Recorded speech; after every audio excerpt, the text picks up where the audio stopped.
시청자 여러분 안녕하십니까? BTV 뉴스입니다. 먼저 이 시각 주요 뉴스입니다. 역사적 현장이 아닌 외딴 곳에 방치돼 있는 구포장터 3.1운동 기념비를 옮기자는 주민운동이 점차 확산되고 있습니다.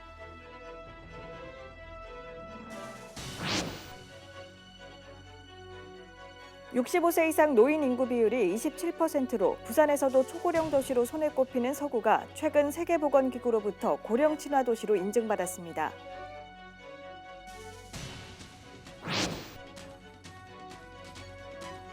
(4월 20일) 장애인의 날을 맞아 장애인 복지관이 마련한 장애인 보도환경 체험 행사가 올해도 열렸습니다. 그 현장을 취재했습니다.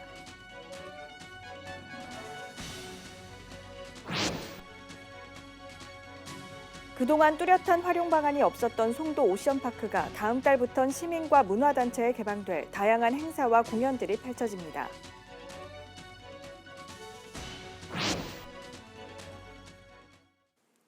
역사적 현장이 아닌 외딴 곳에 방치된 구포장터 3.1운동 기념비, 이 기념비를 옮기자는 주민운동이 점차 확산되고 있습니다.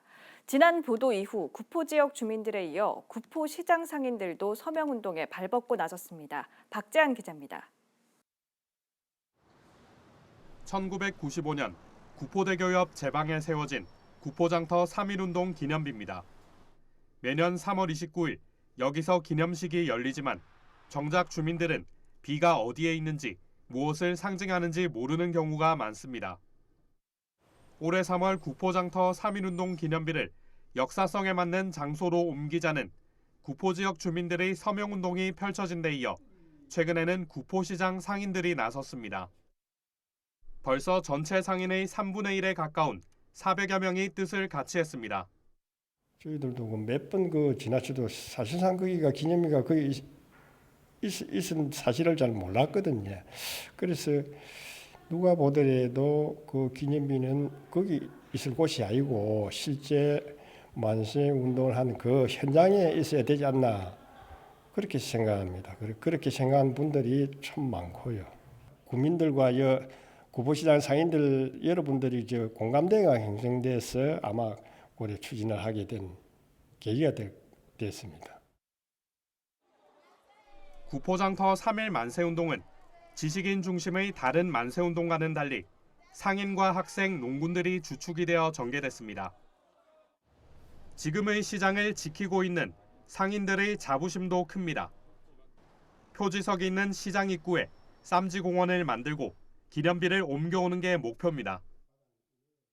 기념비가 우리 구포시장에 입구에 설치가 된다고 했을 때 우리 구포시장 상인들은 과거에 옛날에 독립운동, 3.1 만세운동에 적극 동참했던 그런 과거가 있기 때문에 아무래도 상당한 자부심을 갖고 가질 것 같습니다.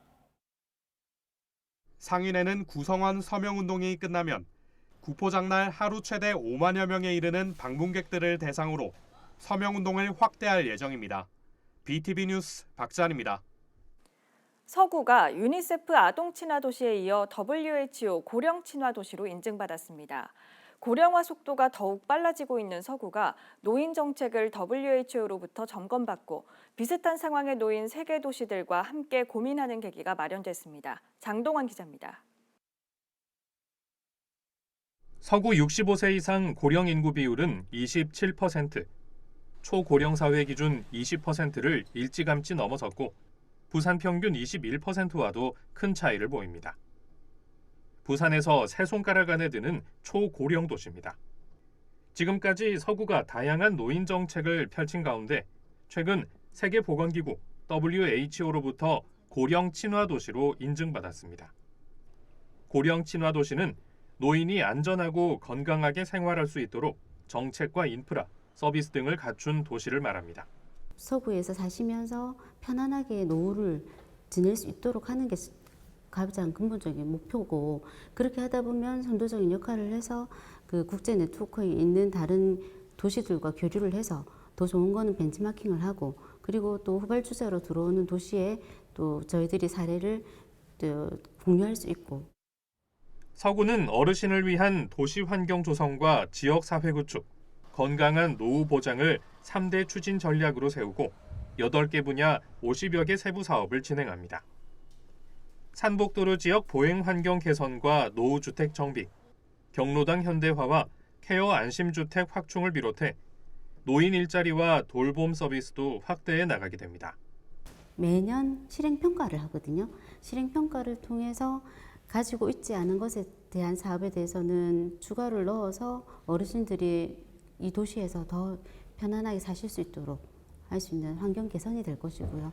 그리고 환경만 개선하는 것은 아니고 인식 전환이라든지 이런 부분도 포함되어 있기 때문에 현재 국내에는 45개 지자체가 고령 친화도시 인증을 받은 가운데 부산에서는 부산시가 2016년 인증됐고 기초단체로는 서구가 부산 첫 인증입니다.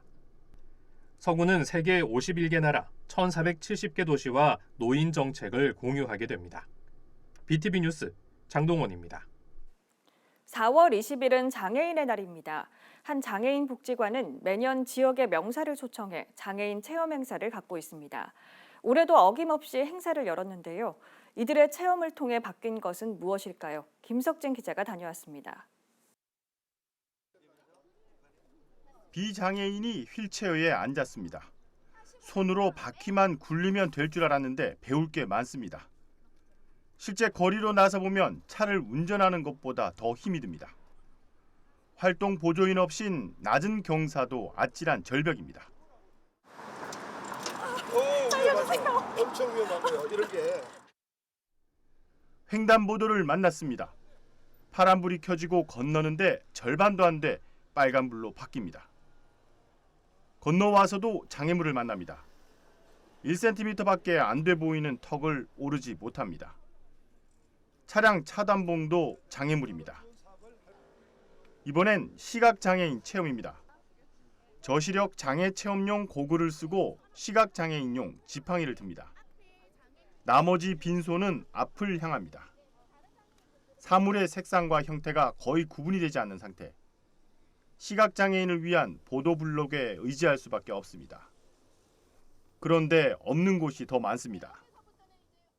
저희 남구는 장애인과 비장애인이 함께 나아가는 차별은 없이 기회는 같이 행복은 높이라는 슬로건처럼 보행자가 겪는 일상생활의 불편함을 해소하기 위해서 더 많은 관심과 배려로 장애인들이 소외되지 않도록 저희들 최선을 다해서 개선해 나가도록. 남구장애인복지관이 지난 2018년부터 실시하고 있는 명사초청 장애인 보행환경 체험 행사입니다. 곳곳에 장애인들이 다니기에 불편한 곳들이 많은데도 불구하고 그것이 개선되지 않았기 때문에 실제 힘을 가진 분들을 통해서 체험을 하게 함으로 인해서 그들이 실제로 이런 불편사항들을 개선하고자. 실제 이 행사를 통해 일부 보행 환경이 개선됐습니다. 횡단보도 보행 시간을 늘리고 울퉁불퉁한 보도 블록도 교체했습니다. 한편 남구는 지난 2021년 부산에선 처음으로 장애인 등 이동약자를 위한 편의시설 설치 지원 조례를 제정하고 경사로 설치 사업을 벌이고 있습니다. 하지만 장애인들은 그 효과가 미미한 수준이라며 좀 더 적극적인 환경 개선에 나설 것을 주문하고 있습니다. BTV 뉴스 김석진입니다. 송도 해수욕장 송도 오션파크는 부산에서 유일한 해안가 대규모 광장입니다. 시민 휴식 공간으로 훌륭한 곳이지만 이 부지는 지금까지 뚜렷한 활용 방안을 찾지 못하고 있는데요. 다음 달부터는 이곳에서 각종 공연과 영화 등 문화 행사가 열립니다. 장동원 기자입니다. 송도 해수욕장 왼편 송도 오션파크입니다. 바다를 매립해 만든 도심 광장으로 면적만 2만 제곱미터에 육박합니다. 한때 광장 일부가 오토 캠핑장으로 운영됐지만 각종 민원과 운영상의 문제로 2년 전 문을 닫았습니다. 송도 해수욕장을 사계절 관광지로 탈바꿈시키기 위해 이 광장을 활용하려 했지만 뚜렷한 용도는 찾지 못했습니다. 체계적인 좀 프로그램이 있으면 다양한 볼거리라든지 즐길거리를 드릴 수가 있는데 이제 여지껏 이렇게 조금 이제 소규모로 산발적으로 이렇게 운영을 하다 보니까 이런 이제 송도 오션파크가 활용이 좀 덜 됐던 것 같아서. 앞으로는 이 광장이 시민들이 직접 공연을 펼치고 각종 문화예술단체들이 활동하는 무대가 될 것으로 보입니다. 서구는 지난달부터 일반 시민과 단체를 대상으로 비영리 행사 신청을 받았고 심사를 진행했습니다. 다음 달부터 다양한 행사가 열리는 가운데 대한체육회는 주말마다 초등학생을 위한 체육학교를 열고 부산관광공사는 해양치유 프로그램을 마련합니다. 특히 6월 2일에는 영화의 전당이 광장을 영화관으로 꾸미고 부산문화재단은 플리마켓을 엽니다. 복합문화광장으로 활성화될 수 있도록 여러 문화예술단체와 대학 등에 저희들이 홍보를 좀 강화하고 저희들도 자체적인 프로그램을 운영을 해서 여기가 실질적으로 힐링의 장소, 그다음에 제대로 된 역할을 할 수 있도록. 한편 송도 오션파크는 매립지여서 법적으로 준공일로부터 10년간 매립 목적 이외의 행위가 불가능합니다. 10년 기한이 마무리되는 2025년 11월 이후 서구는 각종 문화공연시설 등을 갖춘다는 구상입니다. BTV 뉴스 장동원입니다.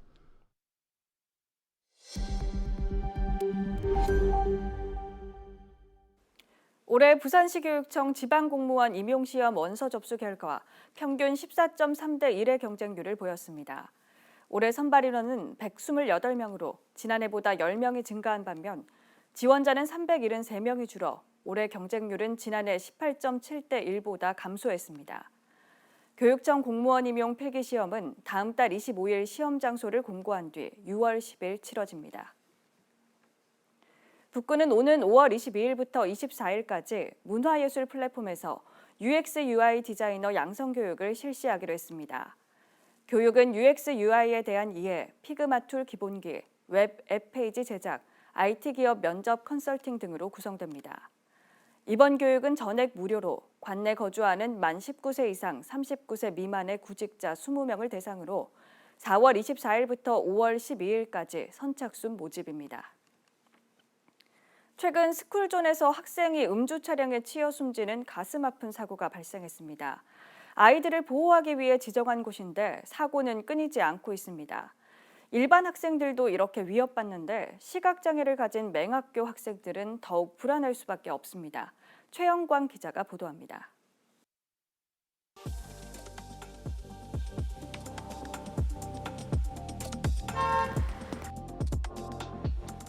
여기가 길인지 아닌지 모르니까요.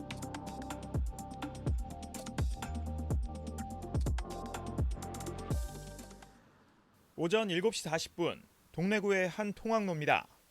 학생들이 차량 사이를 아슬아슬하게 지나갑니다. 인근 아파트에서 출근 차량이 몰리는 시간에 학생들이 등교하면서 한바탕 전쟁이 펼쳐집니다. 4개 학교 학생이 이 통학로를 이용해 등하교를 합니다. 특히 등교 시간에는 출근 차량과 통학 차량이 아이들과 뒤엉키는 모습을 쉽게 찾아볼 수 있습니다. 비가 오는 날이면 상황은 더욱 심각합니다. 우산을 쓴 아이들의 시야가 좁아지는 데다 노면도 미끄러워 사고 위험은 더욱 커집니다. 좌회전, 우회전 내려오는 거 이래 엉켜보는 거라요. 걸어가는 학생들은 엉켜갖고 전부 다 이 걷는 뭔가 이 차선이 차도를 가는 거라. 어린이 보호구역으로 지정되어 있지만 학생들에게 이 통학로는 위험합니다. 좀 많이 위험한 것 같아요. 잘못하다가 학생들이 부딪힐 수도 있을 것 같은 그런 위험이 약간씩 보이긴 해요. 일반 학생들에게도 위험한 길인데 문제는 이곳 통학로를 시각장애를 가진 맹학교 학생들도 이용한다는 겁니다. 전교생 83명의 맹학교는 50% 이상이 통학버스를 통해 등하교하지만 시각을 완전히 잃지 않은 학생들은 학부모 차량을 이용하거나 도보로 등교하기도 합니다. 맹학교 학생들에게 이곳 통학로는 어떤 곳일까? 우선 기본적인 안전 펜스가 설치되어 있지 않았습니다. 학생들이 잡고 올라가야 할 최소한의 장치가 마련되지 않은 것입니다. 가끔씩 건널 때 좀 차가 많아서 무서울 때는 있기는 해요. 시각장애인의 보행을 위해 설치된 유도블럭 역시 깨지거나 끊어진 부분이 많습니다. 그마저도 차도로 나오자마자 끊겨버립니다. 학교 앞을 벗어나 지하철역이나 버스 정류장으로 가는 길은 더욱 어려울 수밖에 없습니다. 보통 그걸 느끼면서 걷는데 끊겨져 있거나 부서져 있으면은 여기가 길인지 아닌지 모르니까요. 통학로 앞 2군데의 횡단보도에는 음향 신호기도 한 군데만 설치되어 있습니다. 그런데 그마저도 작동하지 않았습니다. 어린이 보호구역, 맹학교 앞이라는 노란색 표지판이 무색하게 이들을 위한 최소한의 장치도 마련되어 있지 않았습니다. 특히 인도 중간의 전신주에는 고압전선이 고스란히 노출되어 있습니다. 기숙사에 거주하는 맹학교 학생들은 저녁에도 해당 구간을 이용하는데 넘어야 할 장애물이 많습니다. 시각장애인들한테 10m, 20m는 굉장히 큰 거리거든요. 그냥 일반적으로 우리가 비장애인들이 그냥 쉽게 가는 길 자체가 그냥 그런 길이 아니고 하나의 어떤 모험이라고 생각하시면 됩니다. 허술한 대책 속에 더욱 깜깜한 맹학교 학생들의 통학로. 안전이 우선시되어야 할 어린이 보호구역이 위협받고 있습니다. HCN 뉴스 최현강입니다. 지난 2020년 문화체육관광부 공모사업으로 초량천 일대에 많은 예술작품들이 설치됐습니다. 대부분 시민들의 많은 사랑을 받고 있지만 유독 한 작품만 논란에 휩싸였는데요. 결국 해당 작품은 이전됐습니다. 보도에 김한식 기자입니다. 복원된 초량천 입구에 설치된 공공조형물 초량 산림숲, 높이 6m의 기둥 64개에는 주민들로부터 기증받은 낡은 살림살이 등 물품 3천여 점이 설치됐습니다. 지역민들의 삶을 담아냈다는 좋은 평가도 받았지만 일각에서는 주변 환경과 어울리지 않는다는 지적도 일었습니다. 특히 복원된 초량천 조망을 가리는 만큼 이전해야 한다는 주장이 꾸준히 제기돼 왔습니다. 논란이 됐던 작품은 결국 설치 1년 10개월여 만에 부산 현대미술관으로 이전됐습니다.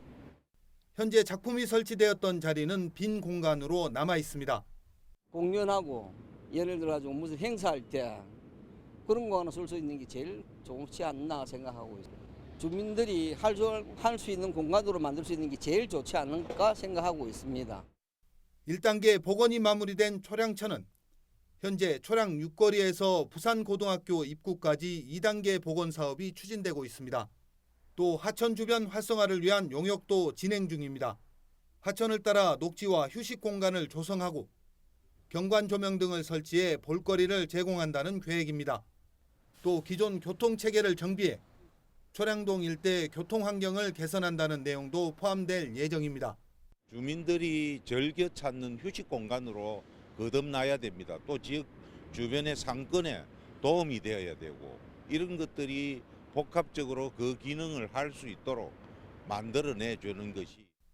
조형물 설치 이후 2년 가까이 이어져 온 논란은 결국 작품 이전으로 막을 내렸고 부지를 어떻게 활용하느냐는 숙제로 남았습니다. 헬로티비 뉴스 김한식입니다. 흔히들 부산의 골목 상권 하면 점포동 카페거리나 빵으로 유명한 남천동 정도를 생각하죠. 최근 MZ세대의 발길을 잡는 신흥골목으로 떠오르는 곳이 있습니다. 바로 영도 복례동인데요. 코로나 위기를 극복하고 어떻게 새로운 골목 상권이 자리 잡을 수 있었을까요? 장보영 기자가 취재했습니다. 영도 복례시장 옆 골목입니다. 카페와 음식점 등 청년들의 즐길 거리가 모여 있습니다. 조용했던 골목에 새로운 바람이 분 건 2년 전. 삼진어묵이 조성한 문화예술공간 아레아6가 들어서면서부터입니다. 지역색이 뚜렷한 브랜딩 업체가 모여 있어 청년들의 발길을 사로잡습니다. 이 향토 어묵 업체는 아레아6 이외에도 영도의 활력을 되찾기 위해 다양한 사업을 추진하고 있습니다. 골목의 대표적인 청년 상인인 김치엽 씨는 복례시장 상인으로부터 기술을 전수받는 프로그램을 거쳐 2년 전 비건 음식점을 열었습니다. 두부 비건 창업 클래스를 통해서 이제 인연이 돼서 이제 두부도 만들고 복례도랑 위치도 대통령 수당 통해서 이제 알게 되니까 사람들의 매력도 있고 이 공간 자체도 유동인구가 많아서 기존 상인들은 이런 변화를 반기고 있습니다. 코로나19로 골목 상권 전체가 얼어붙은 상황에도 청년들이 골목으로 조금씩 모여드는 게 눈에 보였기 때문입니다. 김치엽 씨에게 두부 제조 기술을 전수한 박성호 씨는 골목 옆 복례시장도 젊어지고 있다고 말합니다. 평균 연령이 60, 70대 조금 거래돼서 앞으로도 청년 창업 준비하시는 분들하고 같이 연계해서 조금 더 젊어져야 되지 않을까 그렇게 생각하고 있고 그런 분위기를 위해서 상인들도 노력하고 있고 향토 기업에서 지역을 되살리는 데 직접 나서면서 새로운 형태의 골목 재생이 시작되고 있는 겁니다. 삼진 어묵을 중심으로 시작된 영도 골목 상권의 새바람. 자신만의 특색을 가진 청년 상인들과 오랫동안 골목을 지켜온 기존 상인들이 함께 만들어가는 복내동의 미래가 기대됩니다. 헬로티비 뉴스 장고영입니다. 오늘 이 시각 전국 이슈를 살펴보는 오늘 전국 시간입니다. 먼저 서울입니다. 강북구의회 의장이 타고 있던 차량에 3살 아동이 치여 숨지는 사고가 발생했습니다. 해당 의장은 의장직을 내려놓겠다고 밝혔습니다. 특수교육이 필요한 장애인은 해마다 늘고 있지만 장애 학생 4명 중 1명만 특수학교에 다닐 수 있고 그마저도 과밀학급 문제가 심각합니다. 교육권 보장을 위해 관계기관의 관심과 노력이 필요하다는 요구가 커지고 있습니다. 장애인의 날을 맞아 경기도 용인에서 장애인들이 버스 타기 운동을 벌였습니다. 관계 당국에 장애인들의 이동권 확보를 주문했습니다. 최근 농촌에 자율주행 농기계가 빠르게 보급되고 있습니다. 농촌진흥청이 기존 농기계에 부착만 하면 자율주행이 가능한 기술을 개발했습니다. 이상은 이 시각 전국 소식입니다.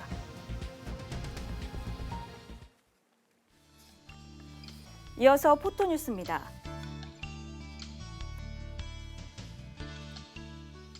부산시 수영구는 지난 13일 관내 문화공간에서 수영 문화도시 포럼 창립 총회를 개최했습니다. 수영 문화도시 포럼은 주민 참여와 문화혁신 등 4개의 분과로 각 분과마다 전담 교수와 지역 활동가 그리고 주민 등 10명으로 구성됐습니다. 부산시 수영구는 지난 18일 구청 대회의실에서 지역 장애인에게 평생학습의 기회를 제공하고 학습 환경의 생활화가 되는 계기를 마련하기 위한 장애인 평생학습도시 운영 발대식을 갖고 운영에 들어갔습니다.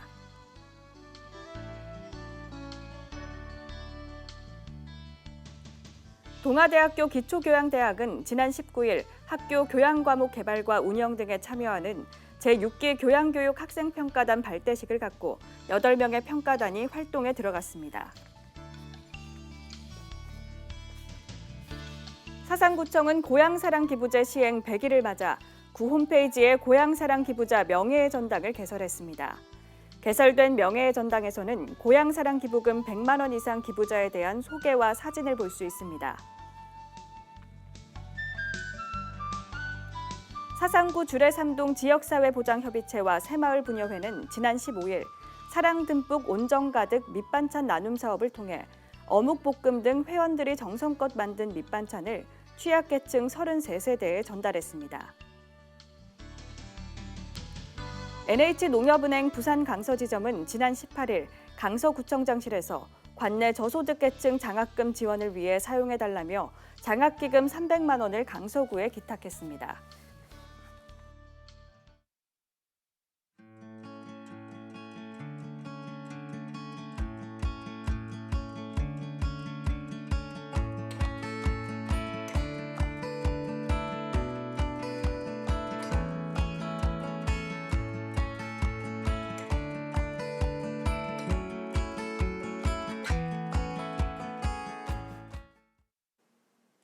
이상으로 BTV 뉴스를 마칩니다. 시청해주신 여러분 고맙습니다.